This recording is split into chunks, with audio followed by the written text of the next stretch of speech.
Aspirants, welcome to AKS IAS Academy Daily Current Affairs. So నేను ఇచ్చిన question ఇది గతంలో ఇచ్చిన యూపీఎస్సీ క్వశ్చనే. ఇలాంటి క్వశ్చన్స్నే సాధారణంగా మనం సిల్లీ మిస్టేక్స్ అది చేయకూడదు. ఎకానమీలో ఇండియన్ ఎకానమీలో ఈ కన్వర్టబిలిటీ అనే కాన్సెప్ట్ చాలా ఇంపార్టెంట్. యాక్చువల్గా ఇండియాలో ఉన్న బ్యాలెన్స్ ఆఫ్ పేమెంట్స్, అంటే ఎక్కడైనా బ్యాలెన్స్ ఆఫ్ పేమెంట్స్ ఉంటాయి, అందులో రెండు ఉంటాయి, కరెంట్ అకౌంట్, క్యాపిటల్ అకౌంట్. ఇండియాకి కరెంట్ అకౌంట్ ఆల్మోస్ట్ 99% కన్వర్టబిలిటీ ఉంది, కానీ క్యాపిటల్ అకౌంట్కి లేదు. అందుకే మనం ఏం చెప్తాము, ఎఫ్డిఐ ఇన్సూరెన్స్ ఏదో 74%, లేదా ఇంకొకటి ఏదో ఈ మధ్య 100% చేశారని, అలా ఎఫ్డిఐ తాలూకా లిమిట్స్ అవన్నీ ఇస్తూ ఉంటాం అనమాట. సో కన్వర్టబిలిటీ ఆఫ్ రూపీ అంటే ఏంటంటే, రూపీ టు డాలర్ కన్వర్జన్ని వితౌట్ ఎనీ గవర్నమెంట్ ఇంటర్ఫీరెన్స్ లేకుండా ఫ్రీగా చేయడం అంటే ఉచితంగా అని కాదు, స్వేచ్ఛగా అనమాట. అంటే డాలర్ టు రూపీ కన్వర్జన్, నువ్వు ఒక $1,00,000 తీసుకొచ్చావు, రూపాయలుగా కన్వర్ట్ చేయొచ్చు. నీ ₹1,00,00,000 ఉన్నాయి, దాన్ని డాలర్లుగా కన్వర్ట్ చేయాలి. ఇందులో గవర్నమెంట్ ఇంటర్ఫీరెన్స్ ఏది లేకపోతే, జీరో ఉంటే, దాన్ని కన్వర్టబిలిటీ అని అంటారు. ఇది ఇండియాలో పార్షియల్ కన్వర్టబిలిటీ తప్ప ఫుల్ కన్వర్టబిలిటీ లేదు. That I had already discussed in the yesterday's class. ఇంకా ఈరోజు క్లాసు నిన్న ఎవరో ఒక ఆస్పిరెంట్ మన మెసేజ్ కమెంట్ సెక్షన్స్లో పెట్టారు, సార్ ఇండియా యుఎస్ డిఫెన్స్ రిలేషన్స్లో ఈ MQ-9B రీపర్ ప్రిడేటర్ డ్రోన్స్ అని వచ్చింది, అది దాని మీద కొంచెం చెప్పండి అని చెప్పేసి. సో దాన్ని తీసుకొని ఈరోజు డిస్కస్ చేస్తాను. సో మీ అందరికీ తెలిసి ఇటీవల కాలంలో ప్రైమ్ మినిస్టర్ గారు United States of America tour వెళ్ళారు. ఆయన వస్తూ మధ్యలో భోజనానికి ఈజిప్ట్లో కూడా ఆగారు. సో ఆల్రెడీ మనం ఆ రెండు కాన్సెప్ట్స్ని కవర్ చేసాం. బట్ దానికి సంబంధించి న్యూస్లో రెగ్యులర్గా ఫాలో అప్ టాపిక్స్ వస్తున్నాయి.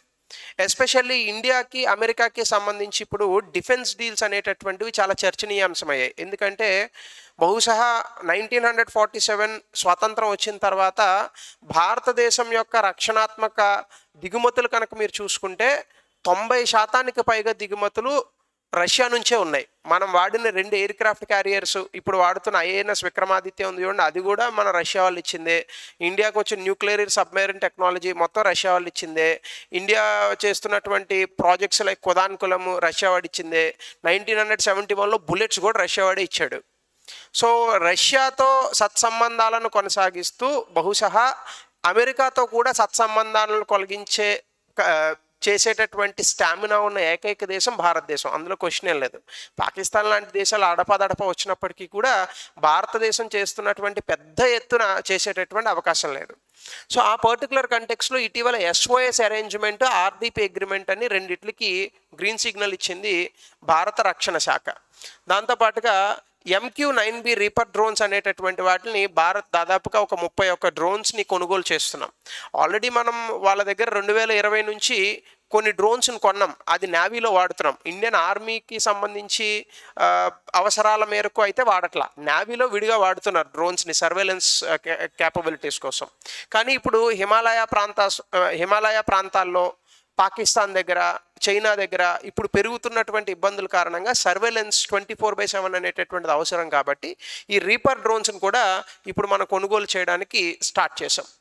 అసలు ఈ రీపర్ డ్రోన్స్ తాలూకా అవసరం మనకి ఏముంది, దాని తాలూకా బెనిఫిట్స్, ఇవి ఈరోజు క్లాస్లో మనం చూడబోయేటటువంటి అంశాలు. ముఖ్యంగా కంటెక్స్ట్ కనుక మీరు చూస్తే, India United States have initiated agreements or negotiations for SOS and RTP agreement. ఈ రెండు అగ్రిమెంట్స్ తాలూకా లక్ష్యం ఏంటి అంటే, long term supply chain stability and enhance security and defence cooperation between 2 countries.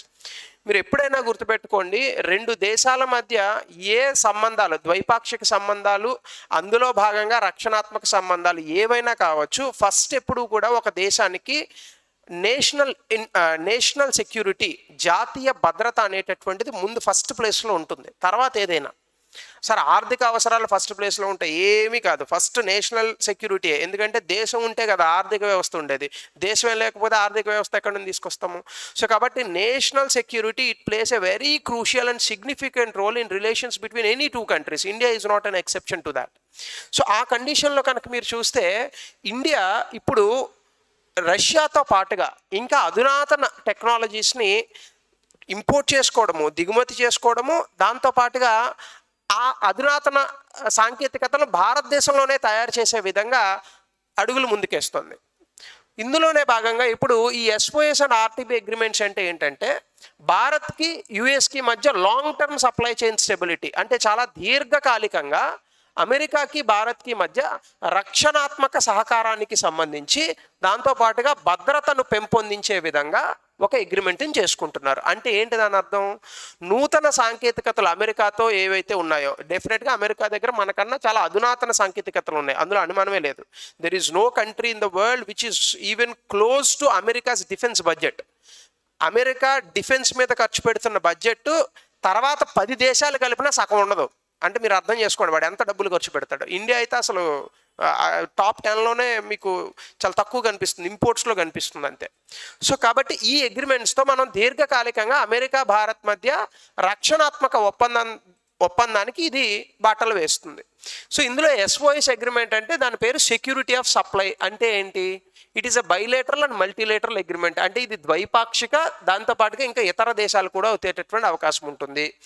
దీని తాలూకా లక్ష్యం ఏంటి? మనకి critical supplies particularly in the field of defence and security, రక్షణాత్మక రంగానికి సంబంధించి భద్రత అలాగే రక్షణ, ఈ రెండింటికి సంబంధించి కొన్ని సంక్లిష్టమైనటువంటి సాంకేతికతలు ఉంటాయి. ఉదాహరణకి రాడార్లు కానీ, సెన్సార్లు కానీ, మనం వాడేటటువంటి అధునాతన ఆయుధాలు కానీ, ఇవన్నీ ఏంటి సెక్యూరిటీ అండ్ డిఫెన్స్లోకే వస్తాయి కదా. సో ఈ ఎస్ఓఎస్ అగ్రిమెంట్తో మనకి ఏమవుతుందంటే ఈ క్రిటికల్ సప్లైస్ ఏవైతే ఉన్నాయో ఈ critical supplies taluka availability and stability, ఈ రెండింటిని కూడా మనం అమెరికా నుంచి తెచ్చుకోవడానికి ఈ ఎస్ఓఎస్ అగ్రిమెంట్ అనేటటువంటిది పనికొస్తుంది. ఇదే కోవలో మనకి ఎస్ఓఎస్ అరేంజ్మెంట్ తర్వాత ఆర్డిపి అగ్రిమెంట్ అని ఒకటి అన్నారు. అదేంటి? Reciprocal defence procurement. రెసిప్రోకల్ అంటే ఏంటి? ఇచ్చి పుచ్చుకోవడం, అంతే కదా.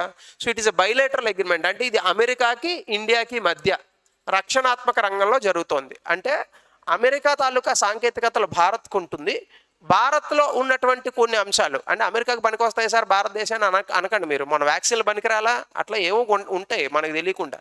సో అమెరికాలో ఉన్నటువంటి అధునాతన సాంకేతికతలు భారతదేశానికి వస్తే భారతదేశంలో ఉన్నటువంటి సాంకేతికతలు అమెరికాకు ఉంటుందన్నమాట. ఇచ్చిపుచ్చుకుంటారు ఇద్దరు, డబ్బులకి వెళ్ళండి, మీరు ఫీల్ అవ్వద్దు. Okay, it is design to facilitate reciprocal procurements of defence items and promote cooperation. దాంతోపాటుగా భారతదేశానికి ఇప్పుడు కావాల్సింది దిగుమతులు కాదు, తనకు తానుగా సొంతంగా ఆయుధాలను సమకూర్చుకునేటటువంటి సాంకేతికతలు కావాలి. ఎందుకంటే ఎప్పుడో 1987లో తేజాస్ అని మన వాళ్ళు ఒకటి స్టార్ట్ చేశారు. ఏది? Fighter jet.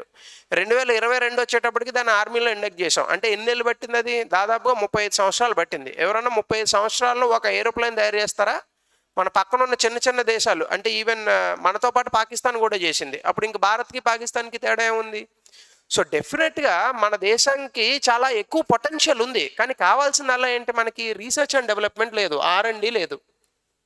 సో ఈ R&Dని కనుక మనం అమెరికా నుంచి కనుక పొందగలిగితే, ఇప్పుడు ఎలా అయితే Russia, France, UK, China, United States of America ఇలాంటి దేశాలు చాలా వేగంగా రక్షణాత్మక రంగానికి సంబంధించే ఆయుధాలను తమకు తామే సమకూర్చుకుంటున్నాయో, అట్లానే భారతదేశానికి కూడా ఆ కెపాసిటీ వస్తుంది. వన్స్ ఆ కెపాసిటీ వచ్చింది అనుకోండి, ఇంకెవరు మాత్రం ఏం చేస్తారు? మన బాంబులు మనమే తయారు చేసుకొని పక్క వాళ్ళ మీద టెస్ట్ చేస్తూ ఉండొచ్చు హ్యాపీగా, అంతే కదా. So that is how this goes, RDP agreement. So దీని తాలూకా హైలైట్స్ కనుక మనం చూస్తే దీనికి సంబంధించి GE414 జెట్స్ అని ఉన్నాయి. ఇదేంటిది అంటే బేసికల్గా ఇది ఇంజిన్. ఈ ఇంజిన్ ఇప్పుడు భారతదేశంలో తయారు చేస్తారట. ఈ ఇంజిన్ భారతదేశంలో తయారు చేసి దీన్ని తేజాస్ ఎయిర్ క్రాఫ్ట్కి పెడతారు బహుశా.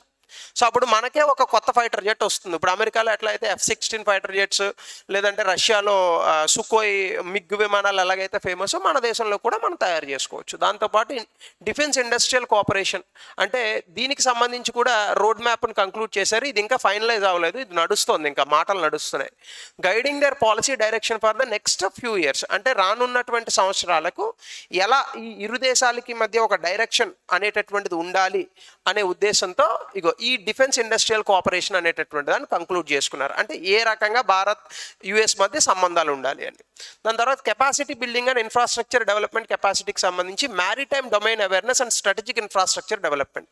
ఇప్పుడు భారతదేశానికి ఇటువంటి రక్షణాత్మక అవసరాలు ఎంత ముఖ్యమో, తన చుట్టూ ఉన్నటువంటి సముద్ర మార్గాలను సెక్యూర్ చేసుకోవడం కూడా అంతే ముఖ్యం. ఎందుకంటే చైనా వెంబడిస్తుంది మనల్ని, స్ట్రింగ్ ఆఫ్ పర్ల్స్ అనేటటువంటి ఒక దాంతో.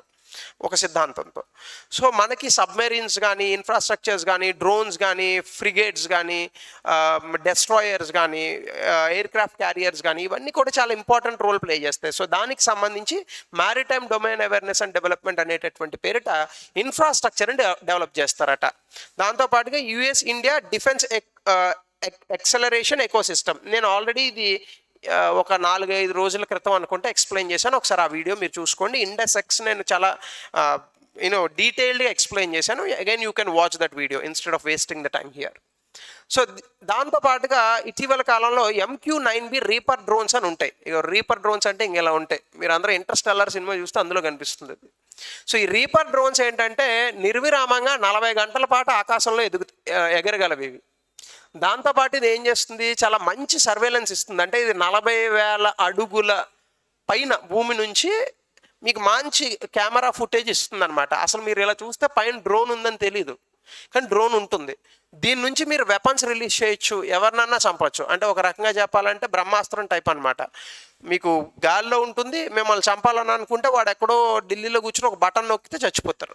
సో అట్లాంటి డ్రోన్స్. సో ఇది ఆల్మోస్ట్ 5,000 కిలోస్ ఎంత ఉంటుంది. ఇవన్నీ మీరు ఒకసారి పేలోడ్స్ అవి చదువుకోండి, అవన్నీ జనరల్గా యూపీఎస్సీ అడగరు. గ్రౌండ్ స్టేషన్లో దీనికి 2 పైలట్స్ ఉంటారు. దీనికి లేజర్ గైడెడ్ మిసైల్స్ ఉంటాయి, anti tank, anti ship missiles. అంటే ట్యాంక్స్ని ధ్వంసం చేయగలదు, షిప్పులను కూడా ధ్వంసం చేయగలదు. Humanitarian assistance, disaster relief. సాధారణంగా వీటిని ఎప్పుడు వాడతారంటే చాలా కొన్ని ఇబ్బందికరమైనటువంటి ప్రాంతాలు ఉంటాయి. ఇప్పుడు హిమాలయ ప్రాంతాలు ఉన్నాయనుకోండి, అక్కడ శాటిలైట్ పెట్టినా కూడా కష్టమే, ఎందుకంటే ఒక్కొక్కసారి సరిగ్గా కనిపించదు, కొంచెం క్లోజ్కి వెళ్ళాల్సి వస్తుంది. సో ఈ రీపర్ డ్రోన్స్ మీకు అక్కడ పనికి వస్తాయి. అంటే హ్యూమానిటేరియన్ అసిస్టెన్స్ కానీ, డిజాస్టర్ రిలీఫ్ కానీ. అలాగే సెర్చ్ అండ్ రెస్క్యూ మిషన్స్. అప్పుడప్పుడు ఆర్మీ వాళ్ళది తప్పుపోతుంటారు, లేదా ఎప్పుడైనా యుద్ధం జరిగినా కూడా ఈ సెర్చ్ అండ్ రెస్క్యూ మిషన్స్ కానీ. అలాగే law enforcement, border enforcement, defence counter airborne early warning system. అంటే ఎవరైనా మిసైల్స్ అది వేస్తున్నా, లేదా వేరే ఫైటర్ జెట్స్ అవన్నీ ఏమన్నా వస్తున్నా, ఈ రీపర్ డ్రోన్స్తో మనం ఈజీగా పట్టుకోవచ్చు అనమాట. అంటే మనుషుల్ని కోల్పోకుండా మన దేశం తాలూకా భద్రతా ప్రమాణాలను పెంచుతాయి. దాంతోపాటుగా ఇది ఎక్కడెక్కడ వాడచ్చు అంటే ఎలక్ట్రానిక్ వార్ఫేర్. అంటే మన ఏముంది, మన పిల్లలకు వీడియో గేమ్ ఇచ్చామనుకోండి, ఎరగదీసేస్తారు అసలు ఇట్లాంటి డ్రోన్స్ అనమాట మన వాళ్ళు. అలాగే యాంటీ సర్ఫేస్ వార్స్ కానీ, submarine wars, long range strategic wars, ఇలాంటివన్నిటిలోని కూడా ఈ డ్రోన్స్ ఉపయోగపడతాయి అనమాట. అంటే మనం కొత్తగా పైలట్స్ని వాడకుండా, మన యుద్ధ విమానాలను వాడకుండా, ఓన్లీ రీపర్ పైలట్స్తో, ఈ రీపర్ డ్రోన్స్తో మనం యుద్ధాలు చేయొచ్చు. వీటిని MQ-9B ప్రిడేటర్ డ్రోన్స్ అని అంటారు. ఇది చూస్తే కనుక మనకి దీనికి సంబంధించి ఆల్రెడీ మనం అప్రూవల్ ఇచ్చాము. 31 డ్రోన్లను కొనుగోలు చేయడానికి మన రక్షణ శాఖ రెడీగా ఉంది. దానికి ఆల్మోస్ట్ ఖర్చు $3 బిలియన్. తక్కువేం కాదండి, చాలా ఎక్కువ. 1 బిలియన్ అంటే 8,000 కోట్లు, అంటే 3 బిలియన్ అంటే 24,000 కోట్ల రూపాయలు దీనికి మనం ఖర్చు పెట్టేది. సో దీన్ని రీపర్ డ్రోన్స్ అని అంటారు. వీటితో మనం మోడిఫైడ్ వెర్షన్స్లో హెల్ ఫైర్ మిసైల్స్ అని ఉంటాయి. అంటే చాలా వేగంగా మిసైల్స్ లాంచ్ చేసేటటువంటి చిన్న మిసైల్స్ ఉంటాయి. ఒక 4 మిసైల్స్ని పెట్టచ్చు. సో ఆ హెల్ ఫైర్ మిసైల్స్ని పెడతారు. ఈ మధ్యకాలంలో ఈ హెల్ ఫైర్ మిసైల్స్ని వాడే ఆల్ ఖైదా లీడర్ ఒక ఆయన ఉన్నాడు, అల్ జవహరి అని, కాబూల్లో, ఆఫ్ఘనిస్తాన్లో. ఆయన చంపేశారు ఈ డ్రోన్ అటాక్తో. ఇందులో 2 వేరియంట్స్ ఉన్నాయి, Sky Guardian, Sea Guardian. Sea Guardian already మన వాళ్ళు వాడుతున్నారు 2020 నుంచి. ఆల్రెడీ ఇండియన్ నేవీలో ఉంది అది. ఇప్పుడు స్కై గార్డియన్ అనేటటువంటి దాన్ని వాడతారట. సో దానికే మనకు 31 డ్రోన్లకి ఆల్రెడీ ఆర్డర్ ఇస్తున్నారు. సో ఇది 40,000 అడుగులు ఎత్తులో ఆపరేట్ చేయగలవు. సో మన సర్వేలెన్స్ కెపాసిటీస్ అనేవి పెరుగుతాయి. 40 గంటల పాటు ఇది నిర్విరామంగా ఉంటుంది. సో దీంతో పాటు దీనికి చాలా అడ్వాన్స్డ్ ఫీచర్స్ ఉన్నాయి. ఆటోమేటిక్ టేక్ ఆఫ్ ల్యాండింగ్ అవుతుంది. అలాగే రాడార్స్కి పెద్దగా దొరకదు. జీపీఎఫ్ని కూడా ఆదమరుస్తుంది. అలాగే ఎన్క్రిప్టెడ్ కమ్యూనికేషన్స్ లింక్స్ ఉంటాయి. సో ఇలాంటి అన్నిటిలో కూడా వీటిని మనం అద్భుతంగా వాడచ్చు. సో దానికి సంబంధించి మీకు ఇన్ఫర్మేషన్ ఇవన్నీ మీరు నోట్స్లో రాసుకోండి. And if you right such things in the exam, ఇది మీకు ఉపయోగపడుతుంది. సో ఇండియాకి ఎందుకు అంటే బేసికల్గా మన తాలూకా భద్రతా ప్రమాణాలను పెంచుకోవాలి. సో మన ల్యాండ్ బోర్డర్స్, మ్యారిటైమ్ బోర్డర్స్ సెక్యూర్గా లేవు కదా. చైనా వాడు వస్తుంటాడు, ఇటేమో ఇంకొకటి ఎవడో వస్తుంటాడు, అటేమో షిప్ వస్తూ ఉంటుంది, వీళ్ళందరినీ కనిపెట్టుకోవాలి కదా మనం. సో అందుకని మన సెక్యూరిటీ పెంచాలి.